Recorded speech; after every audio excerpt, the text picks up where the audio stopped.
Welcome to Bhambatha kaManxizo TV. I'm here to update you ngokuzokwenzeka ku-Smoke and Mirror kusukela namhlanje ngoMsombuluko mhla ka-17 March 2025 kuya ngoLwesihlanu mhla ka-21 March 2025.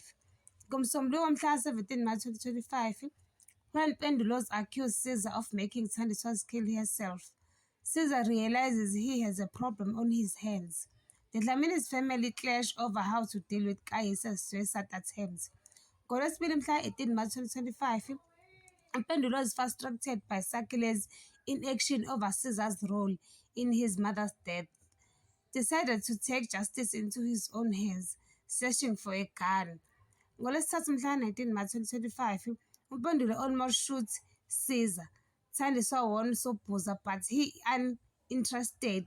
Kayisa's team up with Castro to get back at mother. Mamiki helps the depot cram for the test. NgoLwesine mhla 20 March 2025, uKayise learns Castro narrowly escaped but was beaten by hotel security. Sakile confronts Caesar over his plan to proceed with Thandiswa's memorial against his wishes. NgoLwesihlanu mhla 21 March 2025, uThandiswa escapes fails, but she learned about Sobhuza's twin daughter. Jackson breaks into Caesar's office, finding share agreement and odd picture of Thandiswa. Ngiyayibamba lana ungakhohlwa ukucikizela i-notification bell nokusubscribe noma usho umbono wakho. Bye.